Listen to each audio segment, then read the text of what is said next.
First of all, Chelsea, I loved your book. Thank you, Katie. Thank you so much. There's nothing that it's music to your ears, I know, when somebody says that, because there's someone else who's written one book, not 87 like you have. It's always nice that someone actually read the book, loved the book, and tells you that, right? I mean, do you need that kind of affirmation after all these years and all these books? Because I know I did when I wrote mine. Um, yes, it's always nice to hear that someone enjoyed something that you wrote. Absolutely. I love that to hear that. I don't depend on it, because that's a slippery slope as well. That's true. That's true. If you hang your hat on that, then you hang your hat on the good and the bad. So I like to just kind of be in a neutral zone where I don't need a lot of affirmation, but it's always very welcome to get it. Yes. Well, it was so much fun reading it. Before we kind of dig in, I wanted to ask you how you're surviving this really actually pretty devastating and terrifying time. I don't want to be a Debbie Downer or anything, but do you find yourself, Chelsea, kind of reading the news nonstop and waiting for the next crazy thing that the president or his sidekick Elon Musk does? Yeah, it's pretty upsetting and alarming and revolting, all of those things. I've been in Whistler for a little bit. I'm about to come back and do my press and tour. And I am just thinking of the ways that I can double down on my love and my kindness and my empathy to be even more compassionate and generous with my time and resources for all of the people who feel so scared and fearful. I'm in that group, but obviously not as an immediate threat to my life. I don't know what to say about everything that we're reading and experiencing. And I my one thing when we came into this administration was like, I'm not letting them steal my joy again. Like, you're not going to steal my 4 years of, like, you made me so angry and ugly. And And I had to, like, anxious. yeah. And so here we are again. But I'm like, okay, well, all you can ever really choose is how you respond to a situation. And I'm going to choose to be calm and and double down on all the good stuff and do what I can do within the people that I come into contact with in my communities, and obviously be there for the bigger actions when they're necessary and we have an idea of what to do. But right now it's pretty disheartening. It's So hard many to not. people, yeah, so many people I know, Chelsea, are feeling so hopeless and powerless. And, I'm curious because I do think focusing on the people who are most vulnerable and doing what you can to support them and encourage them is a great outlet. But I'm curious, when you say that, what kind of people are you talking about? Like, when you envision helping certain people, are you talking about the LGBTQ community? Are you talking about uh I'm talking about any community that's being targeted by this administration, which is, the trans community, any person of color, really. I mean, the all women are threatened by this. I'm talking about just kind of extending love and, like, gratitude and all of the good stuff because we're faced with such a dark situation. So it requires us to dig even deeper for the light and to actually remind each other about the power of togetherness. Like, for me in my lifetime, this is the first time where it really feels like women understand the importance of having each other's back and of working together. The whole reason we're in this political atmosphere is because of the threat that men feel from women, because we are so powerful, because we are not going anywhere, because we've discovered that we don't, our only value doesn't come from being a mother or a wife, that we have value in multitude of other ways. Like, that's why men are so scared and freaking out and acting like this, because they're like, oh, here they come. And they're right, we're coming. So I have to hold on to that. And that is very much the essence of what I'm talking about in my book, is about reminding each other of how powerful each of us are, and to be a sister to every single person that you can be a sister to, especially when the backdrop is so odious. I couldn't agree more. On the other hand, there are a lot of sisters who are supporting what's happening in this country, which I find mind-boggling and really discouraging. And, it's really not a unified front when it comes to women in America. No, and it never has been. But that's we were, that's going to take time too. We were poisoned by men to, it's a zero sum game between women. So we've believed that women are a threat to each other too. But now I feel like at least we're coming out of that haze while there's still some remaining women who haven't gotten the memo. I believe in women. Like, I think women are going to be the ones that save the day. And I also think there are some really great men out there. I hate when we kind of make these rash generalizations like all men and even the patriarchy. Yes, our society was founded on patriarchal, that's the right word, principles. But I also feel like there are so many men out there who don't want to turn the clock back, Chelsea, who appreciate us and what we contribute. At least that's my experience. Absolutely. Yes, of course. There are that men that are incredible and totally get it. And those are the men that I respect and can have sex with because I can be attracted to them. Because this other thing is just talk about an ick. Like, I mean, so anyway, that's my choice. I feel like optimism is a choice, and the darker things get, the lighter we have to become. And All that's right. Well, what let's be my light. Let's be ethos light is. together. Let's be Okay, light yes, together, let's Chelsea Handler, because light up the room. I am right there with you. Well, let's talk about this book because we're here to do that and to let everybody know what this book is about. It's called I'll Have What She's Having. It's your seventh book, not your 87th book. I was trying to be funny. But, as I mentioned, I wrote a memoir and almost put me in my grave. So what is with you and writing books? You obviously love it. The dedication is to all the flight attendants because you write primarily on planes. I'm just curious about your writing process a little bit, Chelsea, sort of how you come up with the idea, the genesis of that, how you kind of process each of these books, how you pick the topic. Can you give me some sort of insight on that? Well, this book, for instance, came around when I was dating Joe Coy, and I was very publicly in love, and and we were demonstrative about it, and everyone was eating it up, and people were happy for us and cheering us on. And I had never been in like a public relationship where that kind of support was so sweet. I thought, oh my God, everyone's rooting for us, and I was, of course, rooting for us as well. And so the book was. My editor had asked if I wanted to write a book about falling in love, like Chelsea Handler falls in love. And I said, sure, I would love that. And then we broke up. So I was like, I was whoa, going to what's the say you doodle? loved it when you were in love, and then it Yeah, was like, exactly. wah, wah. And then I'm like, well, I guess I can't write that book now. And then she was like, well, what about the breakup aspect? Because I was handling the breakup in a much different way than I had in previous relationships. And I thought, I don't know, that sounds like a want too, a breakup book. Like, that's so not me. And then I just said, let me just sit on it for a few months and see if anything drums up in me that needs an outlet. Um, and I've never really been one to do something for, I usually do it in the opposite, and if not for hire, it's like, I have the idea. Let me tell you what I want to do. So now I was like, okay, I had to come up with an idea, but I didn't want to force it. And then I just thought, what do I have to say? Like, as a woman, as I'm turning 50, as I have grown up in this world, and especially the last like 10 years, and how much different I've become, and like the evolution of a person who's constantly searching to find more meaning and more purpose and understand what your purpose is here, and like to use your good talents for good, and kind of keep the bad stuff to a dull roar if you can. And my kind of vision as a little girl of the kind of woman that I wanted to become. I think we all kind of lose sight of what we thought when we were kids. I remember envisioning this woman that I would be. I wanted to be brave and fierce and independent, and I wanted to stand up for things. And so when I really sat and thought about like where my life began and what I've done with it, I thought, oh, what a kind of nice guide for women to check in with themselves and be questioning, am I on the right track? Am I on the right track that I want for myself, or am I on a track someone else put me on?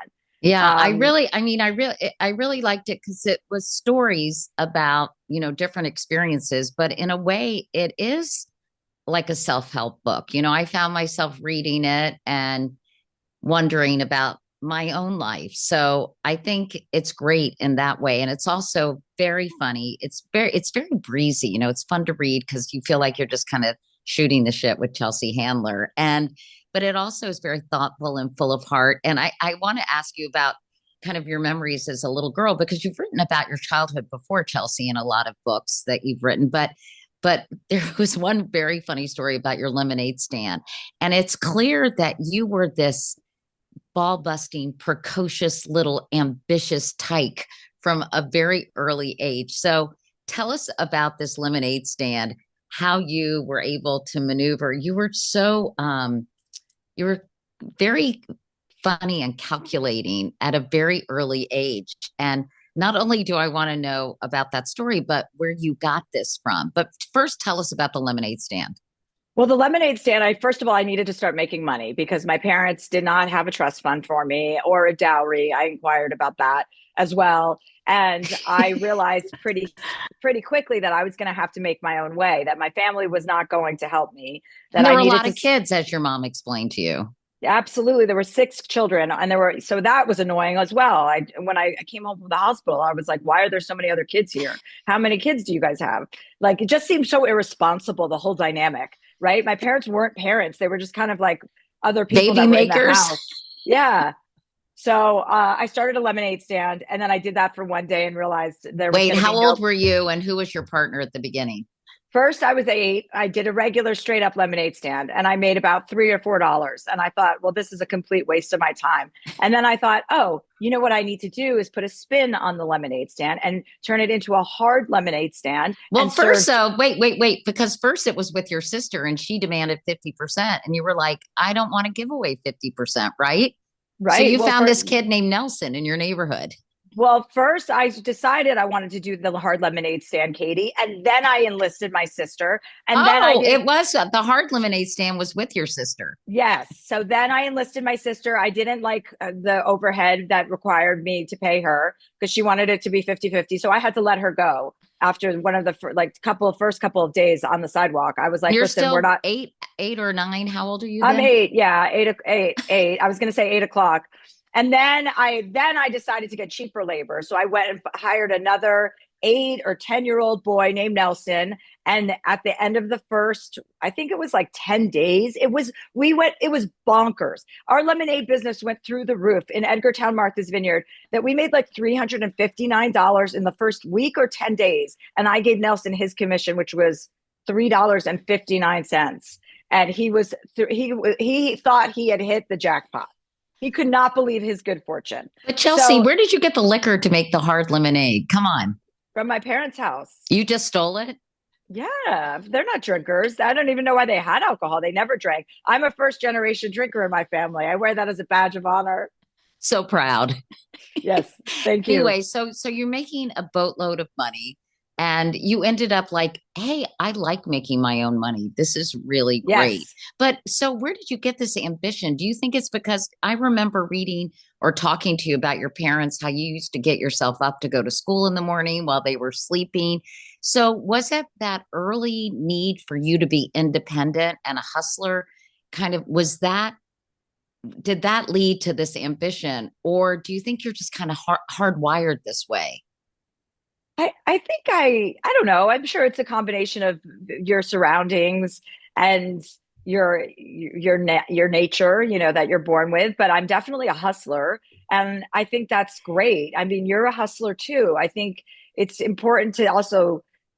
I mean, I wanted a big, loud, brave life. That's what I wanted. I wanted it to be like, I'm like, I have to get to LA so I can become famous.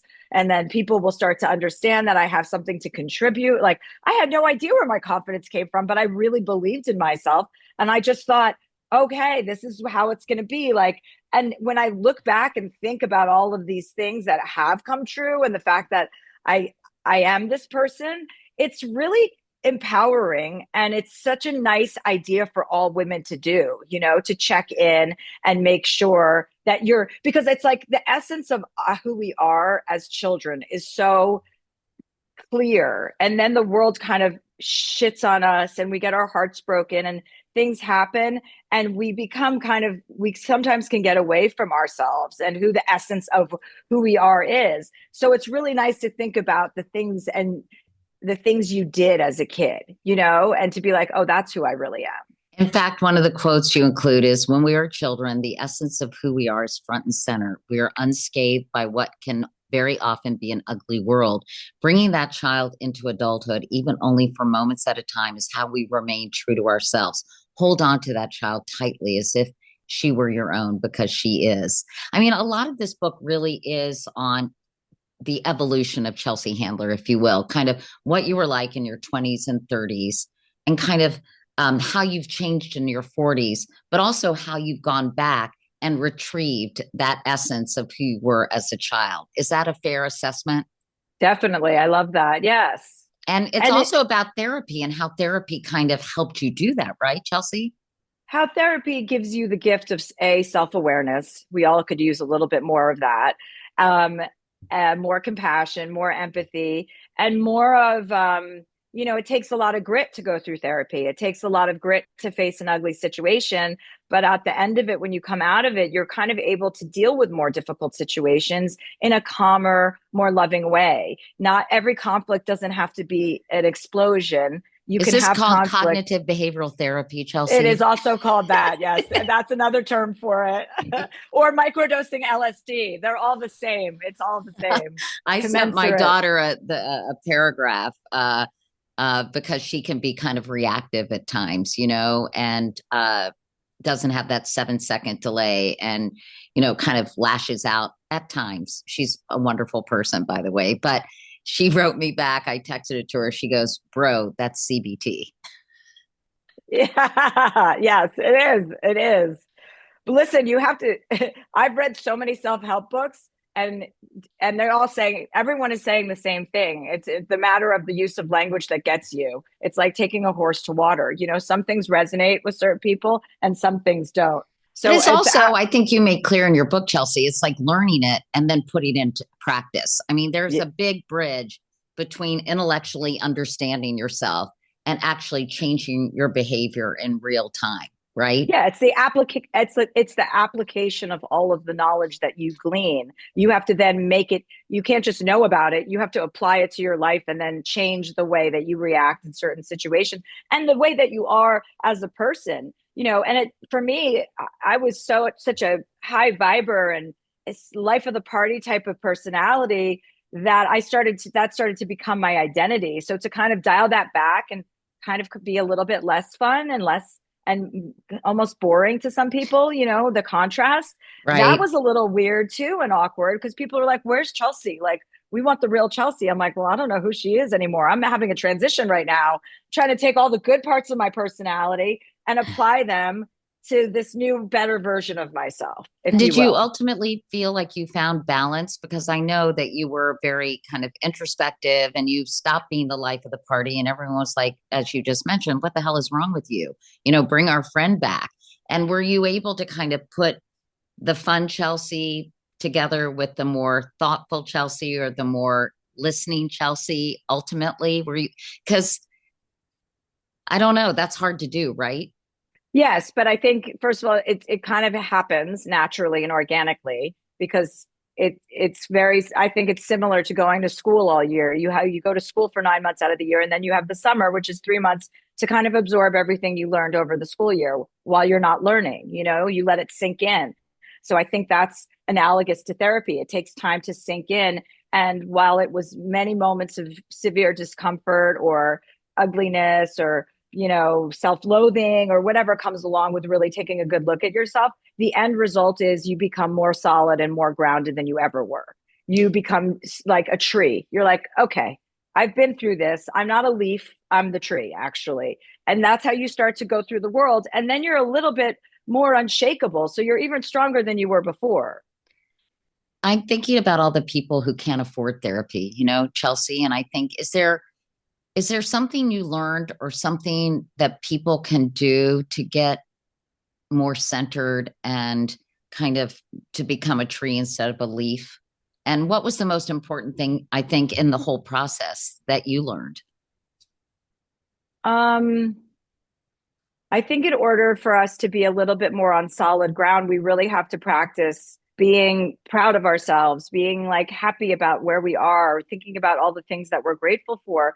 And these things can sound corny when you don't really practice them, like, oh, I'm going to write a gratitude journal. No, I'm not going to write a gratitude journal, but I am going to get up every morning and write down 10 things that I'm grateful for, whether it's my house, my friends, my shirt, my hair, whatever. Just say it, be grateful. It creates gratitude around you and it creates abundance. Like all of these things are true. I've been down the road with everything. So I wouldn't be talking about it unless it was authentically stuff that I do and I can see the change.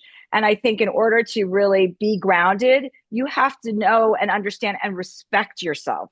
Like you have to have the confidence of your convictions and know that wherever you are in life, you're the reason that you're here. You got yourself this far, and it's very likely that you're going to get yourself a lot farther just based on the fact that you got yourself this far. So like there's data, we're providing data for ourselves. So that's you should have confidence and be instilling yourself with confidence every day. I was very interested in reading about confidence in your book because I think when I give talks or people ask me questions, a lot of times it does revolve around confidence, especially for women. And I love that you've had a solid sense of yourself, although it's been tested at times in your life too. But I wanted to read a couple of paragraphs because I really like them. When you got fired from your job as a receptionist at a law firm, right?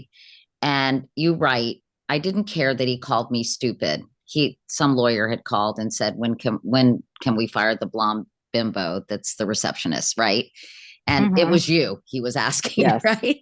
So you said, I didn't care that he called me stupid. I knew I wasn't stupid. I've been called stupid many times in my life. I've been called dumb, obnoxious, trashy, raunchy, crass, a fake, and various other things throughout my career. I've been all of those things at certain moments, but not one of those words encapsulate who I am. None of the things other people have called me has ever really mattered. What other people say about you only matters if you believe what they are saying is true. Even in my early 20s, when I was broke, bouncing from one job to another, borrowing money from anyone I could, I knew I had value. I knew that if I kept chugging away, I would find the people who would recognize that value. I wasn't going to let some guy who worked in an office building, would be for the rest of his life, make me feel bad about not being able to transfer a phone call just because he had a law degree. The inability to transfer a phone call only further cemented my suspicion that I wouldn't be good at anything that required me to sit inside an office. I took getting yelled at that day as a sign that I was headed in the right direction, that I needed to use my voice, and that temporary office work was one more thing I tried and could now cross off my list. This day lives in my memory because if this had happened on a different day, a week earlier or a week later, I would have had a different reaction. I would have felt shame at being called stupid, inadequate for not being able to transfer a phone call. And I would have allowed a stranger to make me feel terrible about myself. If this had happened on a different day, I would have walked out of that law office in tears. None of that happened because he caught me on a day where I felt good about myself, hopeful about the future, even though my life was anything but stable in that moment. I was my true self that day, and I was grounded in that idea that I would set out to do what I came to California to do, to make a living at being me. In the grand scheme of things, this man didn't matter at all. He serves as a reminder to me on the days when I do not feel strong, confident, or hopeful to tap into the version of me who does, to know that every feeling passes, that no moment in time is permanent, and the truest version of who we are, sorry, and that the truest version of who we all are is confident, hopeful, and resilient. I just love that because, I think you concede that not every day you feel that way, but there is that part of you can always call on when you're not. Yeah, it's like leaning on someone else's shoulder, as women, what we have to do and extend the kindness we have to extend to each other in the name of sisterhood. It's like if you don't have that in at your disposal in that moment, lean on your own sisterhood. Like you have yourself to lean on. And that's also the strongest shoulder in your life. So really we have to have, the ability to know how valuable we all are, every single one of us. And it's a good reminder. Yeah, I just thought it was a great pep talk to yourself and Yeah. ergo a great pep talk to the reader. And you talk about sisterhood. Jane Fonda, you also write about, you all were friends, and she had you come over to her house for dinner because she was pissed at kind of the energy you were emitting at a John Lewis fundraiser. And I thought that was, as you talk about that being a true sign of sisterhood, that she would take the time and effort to kind of tell you that and be so brutally honest that you were really grateful. And it kind of shook you a little bit, didn't it? Absolutely. And what she said to me and summoned me over to her house and kind of told me that my behavior was bad and that I had acted badly and offended people. It was pretty mortifying to hear. Not pretty mortifying, it was mortifying. I was horrified at myself. And I had just been to therapy for enough time to understand that being defensive is just an admittance of being wrong. Like you can't be defensive when someone's telling you something about yourself. And if it's not true, then you wouldn't be defensive anyway, because it doesn't matter. It's just simply not true. So it was true what she said to me. And through even the mortification of hearing that and being so disappointed in myself and being so horrified that she was disappointed in me, the overarching theme of that moment, I remember thinking, was like, wow, she's really being a great big sister to me. Like, Yeah. that's the kind of sister I'm going to be to other women. And I think people who can be really honest about their feelings, like I wasn't really honest about something that happened between you and me, and it was really not you, but it hurt my feelings. And I wish I had just said to you, Chelsea, it really hurt my feelings that you didn't defend me on your talk show. What happened? Well, I don't know if you remember this, but I had a syndicated talk show. It wasn't a very good fit for me because I'm kind of a news whore, as you know. And but you were nice enough to come on the talk show. And at one point, I was saying I was really excited that Jennifer Aniston was getting married, because I really liked her. I was happy for her. And I think I must have said something like, are you going to the wedding? Just like what you do on daytime talk shows, right? And then she came on your talk show and you mentioned it in a nice way. And she said, I thought didn't Katie Couric used to be a journalist? And I thought it was such a diss. And maybe she was trying to be funny or I don't know what, but I felt like you should have defended me and said, but she was really being nice and trying to be really supportive and loving towards you. But you didn't, and it hurt my feelings. So now I'm telling you. Oh, oh, Do you well, I'm remember glad that? I did, because I think you did say this to me before. I I did. remember, yes, I remember you being upset about it. And I remember being surprised. I don't know if you texted or emailed me, but yes, you definitely did. So, first of all, don't see, you did stand up for yourself and you don't even remember. Um, Maybe and no, dementia is another one of my problems. we're all going. Don't worry, we're headed in that direction.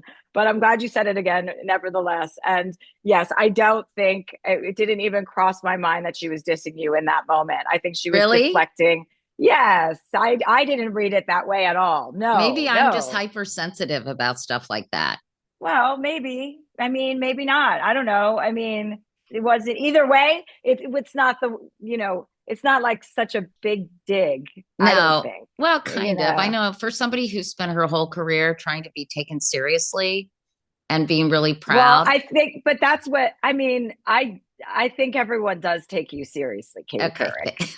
So from my lips to your ears, I think you can count on that. Okay, thank you. I feel much better now. But Yes. I feel like even though I texted you, I feel like we had never really talked about it. So Well, thank you for bringing it up, and my apologies. I'm sorry. Yes, no, I no. understand where you're coming from. I get Anyway, it. okay, thank you. And next time you better fucking defend me, by the way. Okay.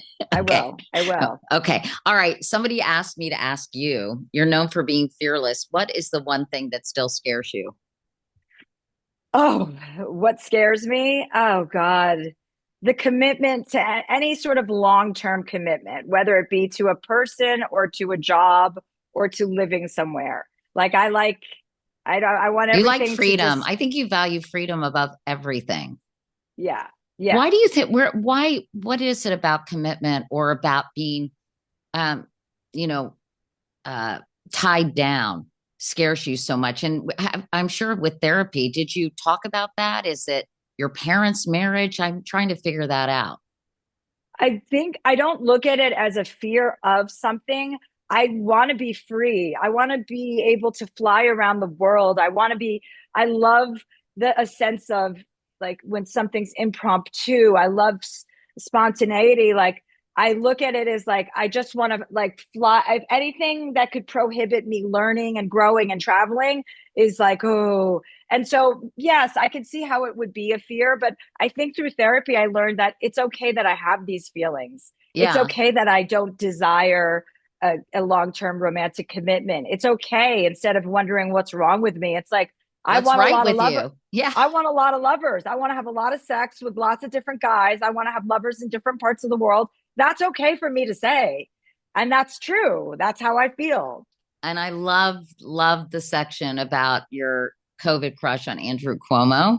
You know, Oh God. he's running for mayor, Chelsea. So he's probably going to be in the public eye a little bit more. But I mean, you are so funny. You were turned on by Andrew Cuomo during his press conferences during COVID because he seemed strong and in charge and telling everyone what to do. And I think a lot of women actually had a crush on Andrew Cuomo during that time. And then you became super obsessed with his nipples. I don't know where I was, but I missed Nipplegate. Tell me about his So nipples. people were I so he, can't believe I'm asking you to tell me about I'm Andrew so Cuomo's glad that nipples. I'm so glad that you are. He would be in those morning press conferences, with his crew. He had that like, first assistant, that woman who was like this badass and would just yell at everybody. And he had those white golf shirts on. Sometimes he would wear like a shirt, a business shirt, a suit shirt, but his nipples were always protruding. Like they were always very hard. So then people were speculating on the internet that he may have had nipple piercings. And I knew enough to know that no straight man over 60 has his nipple pierced, white guy. Why? Why would he do that? So, but then when I went to investigate the nipple situation, because I did believe I was going to be penetrated by him, I went and zoomed in on his nipples and realized there was a far worse situation percolating, He had which was that droopy nipples. his nipples were headed in a southerly direction, Katie. And I had never faced a storm like that before. So that made me rethink everything. Well, you had a text flirtation with him that lasted some time. You were Mm-hmm. even planning a rendezvous. He said he was open to Yes. dinner at the governor's mansion. You didn't want to date him. You just wanted to have sex with him. And then the worst possible thing happened. He ghosted me. So sad. What Yeah. happened, I mean, Chelsea? talk about a bullet dodged. My sister's like, you seem to get out of all these situations just in the nick of time. I think somebody in his office caught wind of him talking to me and realized what a bad look that would be in the middle of telling everyone to stand 6 feet apart for And me to then be like, didn't your sisters or somebody suggested you guys have sex outside? and from behind. That way Oh, it was a yeah. Okay. double safety. With masks on. Yes, yes, of course, Katie. Obviously, if you're going to take it from behind, you need a mask. And it This is never happened. probably this is probably the I don't know, the most risque podcast I've Good. ever done. Good. I'm glad to serve up my purpose. Okay, I'm happy to provide that for you. thank Um, you. and yes, he ghosted me. I was devastated because it was in the middle of COVID. So people in COVID who were not in relationships were scared. I know I was. I was like, oh my God, is this it? Like, are we ever going to be able to interact again? Like, is sex going to happen? So when he came on the scene, it was like a mirage. And I just thought, I have the advantage of being a public person. If I put it out there that I want to have sex with him, he'll hear about it and then I'll hear from him.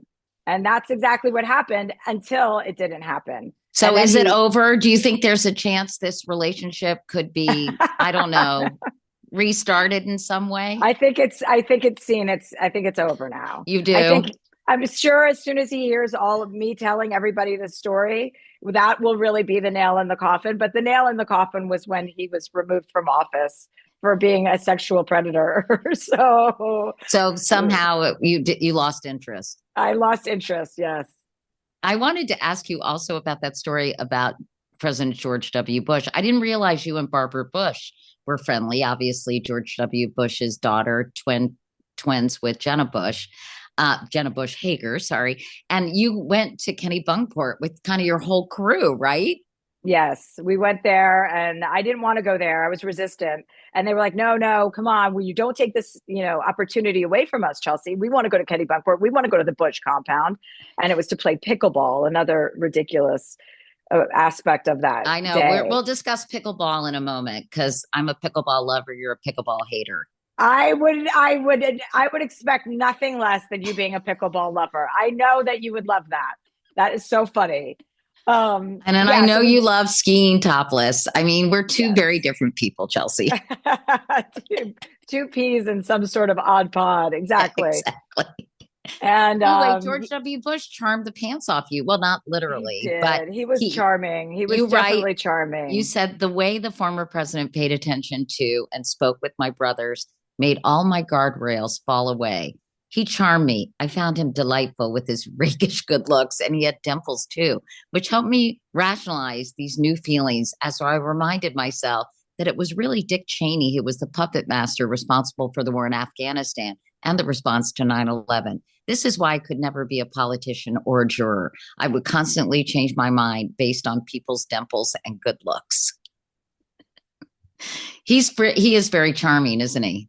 Yes, and he's very nice. And so is the former First Lady Laura Bush. And she's got dimples too. So it was kind of like a dimple affront. You know what I mean? Yes. I had no defense against all those dimples.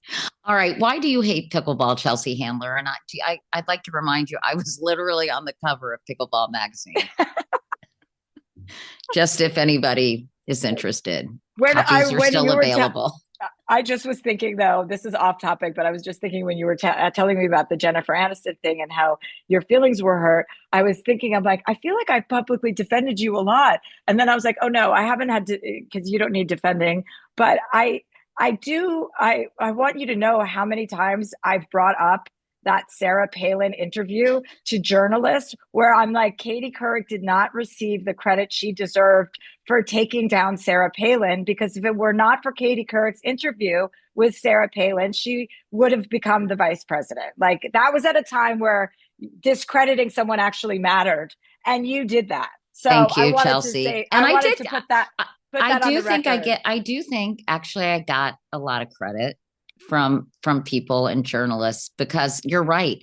It's so interesting. I mean, this is a whole nother conversation we can have another time or off the podcast, but it doesn't really matter now, these kind of interviews, because Right. everyone is so cemented in their views that they would A, not see it, or B, call it biased or whatever. We live in a world where up is down and down is up, and there's no kind of nuance. It's just black and white, and it's crazy. But thank you. I'm very proud of that interview, only because I think it was fair, and I think it was very revelatory that she was not ready for prime time and really not equipped to run the country. And at the time, people may have forgotten that John McCain had cancer 4 times, and he was considerably older, and there was a real possibility that he could have.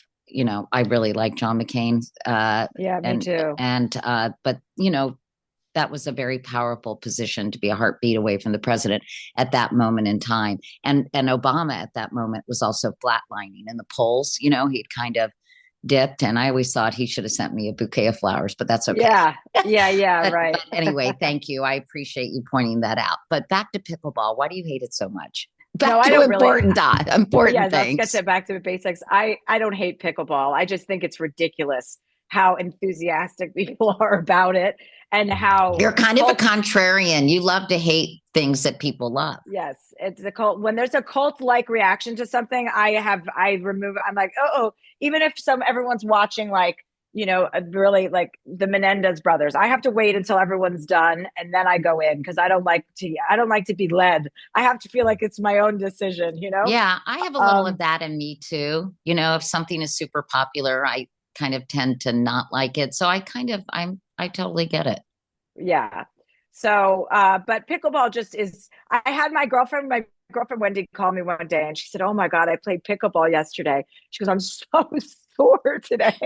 And I just fell over laughing. And she was so offended. She was like, I'm like, "Come on, you're sore from pickleball? That's not even a real sport." And then You do she kept move doubling around a lot, down. Chelsea. No, I know, you do move, but she was doubling down on it and getting so defensive that it just made me realize how seriously people take this pickle. It's just too much. It's like everyone needs to relax. Meanwhile, I also loved you talking about your nieces and nephews. And I know people have offered their unsolicited opinion about the fact that you have chosen not to have kids. You never really wanted to have kids. But one thing that comes through in the book is how incredibly maternal you are and how generous you've been to so many people, your nieces and your nephews, and obviously your siblings and your friends. And when people understand these deep, profound relationships you have with so many children, do they shut up and stop judging you for not having your own? Yeah, but I mean, the people that are really judging me about not having children aren't around me. You know what I mean? They're Yeah, not yeah, seeing this. So I never even, when I was thinking of things to share in this book that I hadn't shared before, that was an element that I realized, oh, I have so many of these close relationships, and people just assume I hate children. It's like, no, I don't hate children. I just don't want them. There's a big difference because it's, to me, it's like, your taste in things. It's like, do you like purple or do you like blue? I don't know. That it's just a choice that is innately mine to make, and the idea that anyone would have any misgivings about it or opinions about it is ludicrous and so stupid. And it's also why I wanted to share it in the book, is an example of the bandwidth that you create for yourself when you don't have your own children, and how many other children's lives you can impact just by the freedom of not having your own family. yeah. I mean, I think people just don't.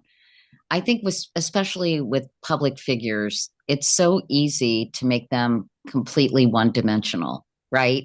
And to stereotype them and put them in a box and kind of say they are this. But I always think of Walt Whitman and the fact that he said we contain multitudes. And it's very hard, I think, when you're a public figure to make that clear to people. And I think, Mm. that was a really great thing for you to include. And I love the letter you wrote to them, about being polite and respecting. I mean, it was a long letter where you kind of had enough of them in your house during COVID, right? Chelsea, it was during COVID. And Mm. you basically said, these are my expectations for you. I thought that was such a great letter. I think a lot of people would like to Xerox that and hand it out to some of their relatives. I don't have that situation, but, I think it's easy to take advantage of people and not treat people respectfully. And I love, that you said you need to be respectful of people who come in my house and do things. I think, which was a message of be as kind to the doorman as you are to the CEO, basically, that Absolutely. everyone Yeah. Yeah. everyone deserves your respect. What was their reaction to that letter? Were they taken aback, or did they appreciate it in hindsight? I think after a while they did. At first, I think everybody was very defensive. Well, it was very much like that. And then when they sat back and thought, like, why would I take the time to write this letter? It was actually after several vacations. It was not just COVID. It was, we had been on several vacations together during COVID, but Right. over the years too. I want to spoil my family. I always have, and I was part of the problem. Admittedly, I was setting up these lavish vacations and thinking everyone was just going to behave gratefully forever. So Yeah. it was a wake up call for all of us. Yeah, that's true. You're right. I think for yourself too. We're almost out of time because I know you're doing like 8,000 podcasts to promote this book. But I want to ask you about your love life if I could. I know that you decided you didn't want to write a book about falling in love with Joe Coy, because you had broken up, then you didn't want to write a breakup book. Um, you write a little bit about that, but you don't write too much. And I'm curious if, because this was your first public relationship, right? And people knew about it, did you decide, I don't like that. I'm not going to share that side of my life with people. I've got to keep something sacred and private. Well, it's just more for the people that I'm involved with that are private people. You know what I Yeah, mean? Like, if they're not a public person, it's silly to drag them into the public life. Like, why would anyone want that? So I'm old enough now to know not to. Like, if I'm with another public figure, then that's a different story. right, But right. if I'm with a private person, like, I don't want anyone to have to be exposed to this. And so I know you want a lot of lovers, and I commend you for that, Chelsea. But and just please, make sure you have protection. But I mean, do you yearn for, I'm a real relationship person. I'm like a one man woman. And do you ever yearn for that? And are you in a relationship now? Can you spill the tea with me a little bit? I'm in some casual things right now. I wouldn't call anything a relationship. I'm having a lot of fun and with people that I like and that I know. But do I yearn for that? It is not something that I yearn for. It's not something that I would completely renounce and say it's never going to happen. But no, it's not something that I need. It always comes back to like freedom. Like, I want to sleep in my own bed. I want to be alone a lot of the time. I love having visitors, but I'm not living with some man. You know what I mean? Or any man. Never Like, that's ever, not but maybe. I mean, it sounds like part you're not, time, maybe a you're part time a situation. part-time situation, but you're open to a deep relationship. Yes, of What course, happened to always. Joe Coy? Can you tell me or not really? I mean, we just had different ideas of what a relationship was like. And I wasn't up for that kind of relationship. Uh-huh. He wanted to be sort of more together all the time, and you wanted to see him when Spend you wanted lots to of see him. time. Yeah. Yeah. Yeah. A lot of togetherness and a lot of just kind of old fashioned ideas about Yeah. relationships. I was like, Yeah. I mean, that's just not who I am. And, everyone knows anyone who knows me knows how I feel. So Yeah. it shouldn't be a surprise. Yeah. Definitely. Well, I know this is coming out on your birthday. You're turning the big 50. Gosh, I'm jealous, Chelsea. Do you know that in January I turned 68? Oh, but see, so what? That's amazing. 68 is amazing. Look at you. You still are cute. At 68, you're still so cute. I always say this about you, and I've said this to you, that you have one of those faces like Jennifer Aniston, ironically, that will always be pretty. Like, as a woman, no matter what age, you'll always have this cute perkiness, like this youthfulness and you still do. You still Well, do have that. thank you. I wasn't fishing for a compliment, but I'll take it anyway. And by the way, I like Jennifer Aniston. I don't want her to think there's bad blood between us. I'm sure she's really concerned, but I really think she's great. All right, where are you jetting off to next, Chelsea? Well, I'm here in Whistler. I'm at my house in Whistler. I have some friends that are in for the weekend, and we're going to have a little preliminary birthday party for me this evening with a bunch of my ski family and my ski friends here. So that's what I'm getting ready for today, and then I'm off to New York. Always love seeing videos of you skiing topless. Well, there'll be a new one coming out on my birthday. They're editing Really? it right now. Yep. What's your relationship? I'm sorry, I meant to ask you this because I'm curious. What's your relationship with drugs and alcohol these days, Chelsea? Because I know you've kind of, you know, it will also shock you that I'm not really into drugs and I drink very rarely or occasionally. I drink wine or have a cocktail, but you've had this very interesting kind of on-off relationship with drugs and alcohol. And I know during this kind of intense period when you started meditating and taking care of yourself and really kind of to figure out what was going on inside of you, you gave it up. And I'm curious what the situation is now. Well, funnily enough, I had to get I had to clean out, I had an infection in my shoulder. So that forced me into a month of sobriety because I'm on intravenous antibiotics every day. So I haven't had it. Well, I just had a drink yesterday for the first time or the day before. Anyway, it was a month. That was nice. I welcomed it. It was a nice kind of breather before I had to hit the road and do all my press for my new book. So that was nice. I mean, my relationship is I'm always pro microdosing alcohol. I have You a like pretty mushrooms. You like I love mushrooms. LSD microdose. I love edibles. I love marijuana. I love all of it. I mean, that's never really changed. So it just depends. I go in cycles. Sometimes I love everything. Sometimes I don't do anything. But I have a pretty healthy relationship with it. I've never gotten to the point. Anytime I've been in my youth and gotten to the point where I thought I was abusing it, I've taken a long break. So I never wanted to get to the point where I had to give it up. And I think I've done a pretty good job at that. I was going to say the book is called I'll Have What She's Having because that sounds very appropriate given what you just said. I've never had mushrooms.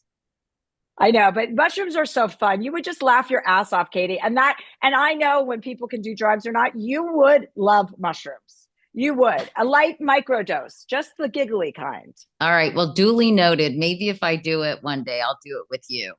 Yeah, I know you like to giggle, so you're gonna like it. All right. Well, I'm so happy to see you. Congratulations on the new book. It was really fun being with you and talking to you. And good luck on the book tour. Where are you Thank going you to so be? All much, over the Katie. country? Yeah, I'm coming to Northvale, New Jersey on the 24th and the 92nd Street Y, the 25th, and Oh, Boston. who's interviewing you at the Y? Tinks. Oh, Tinks is fun. interviewing me. Yes. And then I'm going to Boston, Cincinnati, Seattle, LA. So go to chelseahandler.com if you want to come see me on my book tour where I'll be giving talks and be in stores. Yeah. Okay, great. All right. Well, have fun and big kiss. And thanks, Big kiss. Chelsea. Love you, Katie. Okay. See you soon, I Bye. hope. Bye.